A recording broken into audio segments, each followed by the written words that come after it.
in exchange for very weak limits on the regime's nuclear activity and no limits at all on its other malign behavior, including its sinister activities in Syria, Yemen, and other places all around the world. In other words, at the point when the United States had maximum leverage, this disastrous deal gave this regime, and it's a regime of great terror, many billions of dollars, some of it in actual cash. It was their own money. To me as a citizen and to all citizens of the United States. A constructive deal could easily have been struck at the time, but it wasn't. At the heart of the Iran deal was a giant fiction that a murderous regime desired only a peaceful nuclear energy program. Today, we have definitive proof that this Iranian promise was a lie. Last week, Israel published intelligence documents, long concealed by Iran, conclusively showing the Iranian regime and its history of pursuing nuclear weapons. The fact is, this was a horrible one-sided deal that should have never, ever been made. It didn't bring calm, it didn't bring peace, and it never will. Where is war? In the years since the deal was reached, Iran's military budget has grown by almost 40%, while its economy is doing very badly. After the sanctions were lifted, the dictatorship used its new funds to build nuclear-capable missiles, support terrorism, and cause havoc throughout the Middle East and beyond. The agreement was so poorly negotiated that even if Iran fully complies, the regime can still be on the verge of a nuclear breakout in just a short period of time. The deal's sunset provisions are totally unacceptable.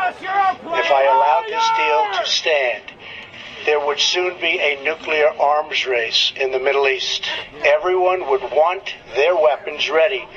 The Iranians have called for a nuclear-free Middle East, which would include matters worse, Israel. The deal's inspection provisions lack adequate mechanisms to prevent, detect, and punish cheating, and don't even have the unqualified right to inspect many important locations, including military facilities. Not only does the deal fail to halt Iran's nuclear ambitions, but it also fails to address the regime's development of ballistic missiles that could deliver nuclear warheads. Finally, the deal does nothing to constrain Iran's destabilizing activities, including its support for terrorism. Since the agreement, Iran's bloody ambitions have grown only more brazen. In light of these glaring flaws, I announced last October that the Iran deal must either be renegotiated or terminated. 3 months later, on January 12th, I repeated these conditions. I made clear that if the deal could not be fixed, the United States would no longer be a party to the agreement.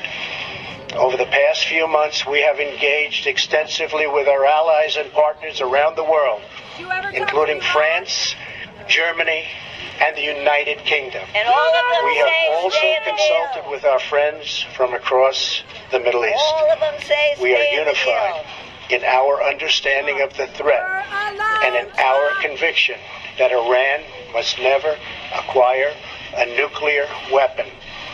After these consultations, it is clear to me that we cannot prevent an Iranian nuclear bomb under the decaying and rotten structure of the current agreement. The Iran deal is defective at its core.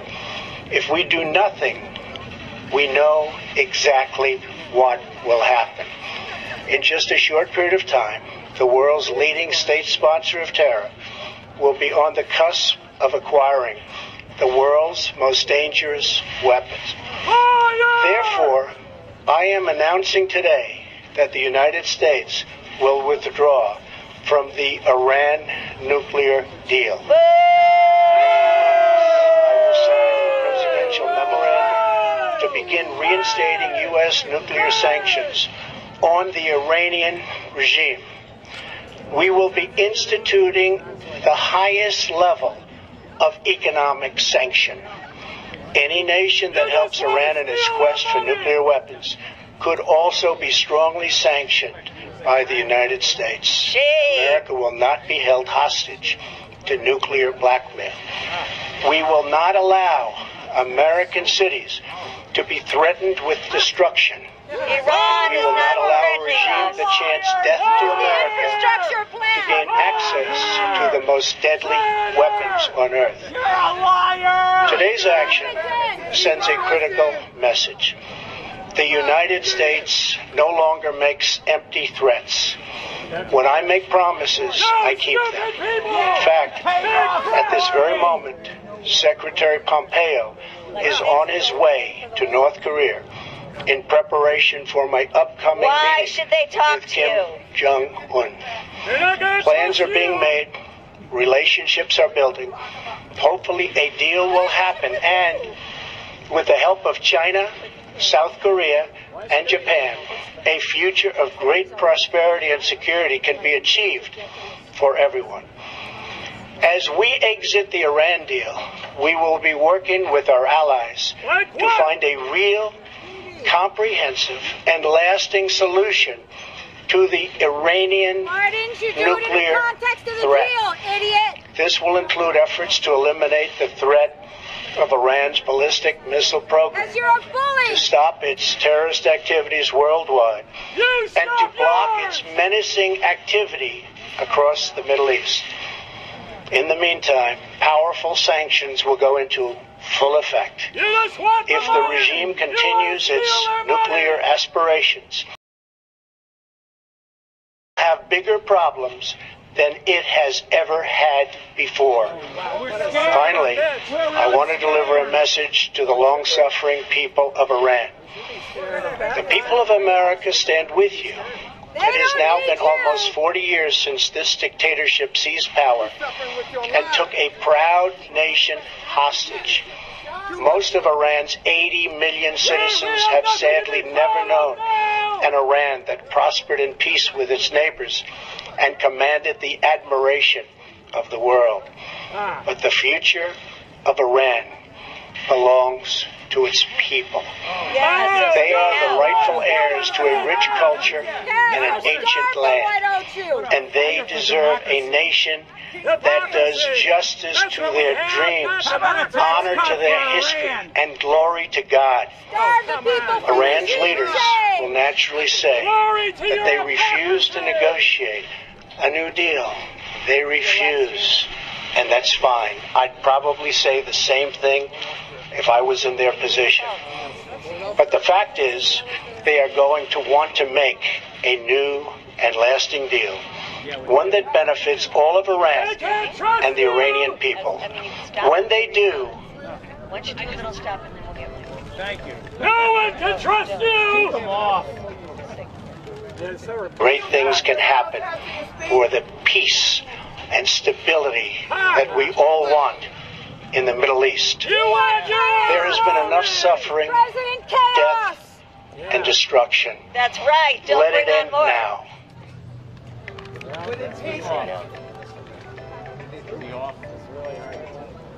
He should be off. He's off and more than The president now taking a seat at a desk and opening his portfolio to sign. Can't wait for the picture. Hey, the crowd wasn't as big as it was for the treaty. So what we heard is a bunch of lies, a bunch of threats, and a really, really dangerous moment for this country. I think we should mark this date, just like we did 16 years ago when we were told about the weapons of mass destruction in Iraq. And look how that turned out. Right. We're on the same path right now, where Donald Trump has just pulled us out of an agreement that was working has pulled us out of an agreement that all the other signatories want to stay in. An agreement that France, Germany, the UK, and China, Russia, and the entire Security Council have all agreed upon. An agreement that the IEAA, who does the inspections, has said 9 different times is working. So we are witnessing the destruction of an agreement that the entire world community was in favor of. And we are seeing now Donald Trump taking us down a very, very, very dangerous path to another war in the Middle East. Right. I see our friends here saying bullshit. Well, you know, it might be that Israel wants a war with Iran, but the American people don't. And Donald Trump is supposed to represent the American people, not the Israeli government. Thank you. Yeah. Donald Trump is supposed to represent the American people, not the Saudi government. The American people overwhelmingly want this deal. And instead, Trump... Yeah, well, if you care about peace in the Middle East... You have a son of a bitch for president! We have a liar for president. We have a liar. We have a dangerous man who is not trustworthy. We signed a deal not as an individual. We signed a deal as a nation. And an individual should not be allowed to withdraw from a deal that we signed as a nation. No, it was signed on behalf of the American people who agreed to it. So in a typical fashion, this fake president has heaped a bunch of chaos onto our foreign policy. Again, the chaotic president has undone an agreement. He has isolated himself. We the people! Beside her and guide her.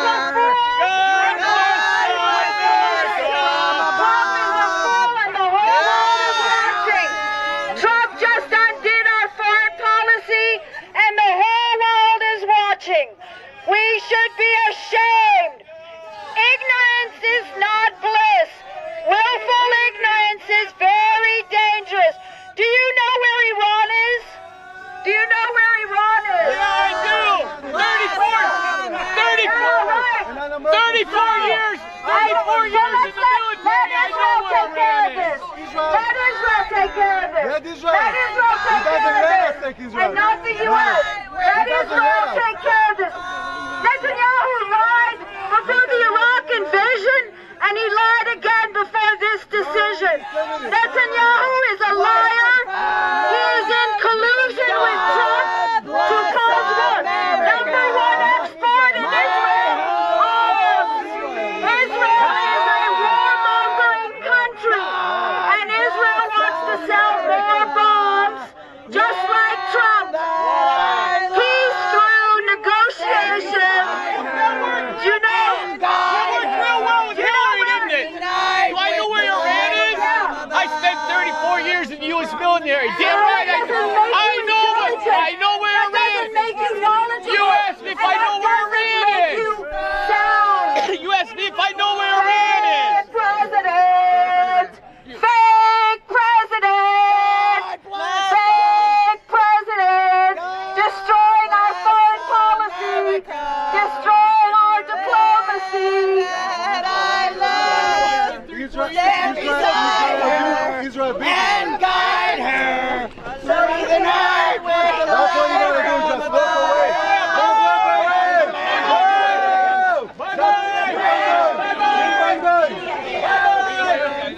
Just to let you know, Netanyahu is the best thing that happened to Israel, so you know.